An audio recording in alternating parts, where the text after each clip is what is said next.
everyone, எல்லாருக்கும் வணக்கம். Welcome back to our channel. This is Radhi, Kairadi. This video sponsored by BuyMote e-shopping. இந்த BuyMote e-shopping அப்படிங்கிறது ஒரு online shopping app. நீங்கள் உங்கள் வீட்டுக்கு தேவையான கிராசரிஸ் எல்லாம் ஆன்லைனில் பர்ச்சேஸ் பண்ணணும்னு நினச்சிங்கன்னா இந்த ஆப்பை யூஸ் பண்ணி பர்ச்சேஸ் பண்ணிக்கலாம்.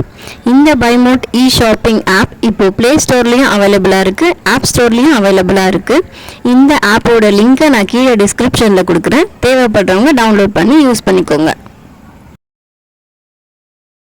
இந்த வீடியோவில் நாம் என்ன பார்க்க போகிறோம் அப்படின்னு பார்த்தீங்கன்னா, ஹெல்த்தியான அதே சமயம் ஈஸியாக செய்யக்கூடிய ஒரு ஸ்வீட் ரெசிபி தான் பார்க்க போகிறோம். சீம் பால்லேருந்து பால்கோவா எப்படி செய்யலாம் அப்படிங்கிறத இந்த வீடியோவில் பார்க்கலாம். இது ரொம்பவே ஹெல்த்தியான ஒரு ஸ்வீட் ரெசிபி. உங்களுக்கும் சீம் பால் கிடைச்சிச்சு அப்படின்னா இந்த ரெசிபியை ட்ரை பண்ணி பாருங்கள். இந்த பால்கோவா ரெசிபி செய்வதற்கு தேவையான பொருட்கள் என்னென்னு பார்த்துடலாம்.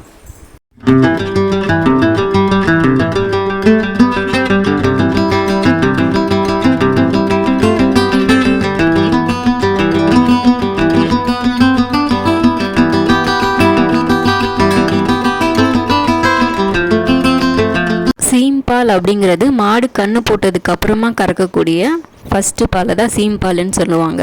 ஒரு 3 நாளைக்கு திக்காக தான் வரும். இது 3வது நாள் பால். நான் 3/4 லிட்டர் பால் எடுத்துருக்குறேன். இந்த சீம் பாலை ஒரு பாத்திரத்தில் ஊற்றி நல்லா 1/4 மணி நேரம் கொதிக்க விடுங்க. கொதிக்க விட்டிங்கன்னா இந்த மாதிரி திரியாக பிரிஞ்சு வந்துடும்.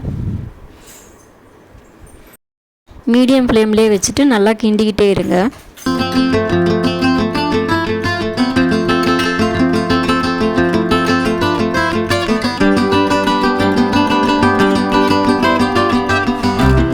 பாலெல்லாம் நல்லா சுண்டிட்டு இந்த மாதிரி தனியாக பிரிஞ்சிட்ட பிறகு அதுக்கு தேவையான சுகர் ஆட் பண்ணிக்கலாம். வெல்லம் இல்லைன்னா சுகர் எது வேணும்னாலும் நீங்கள் சேர்த்துக்கலாம். வாசனைக்காக ஏலக்காய் சேர்த்துக்கலாம்.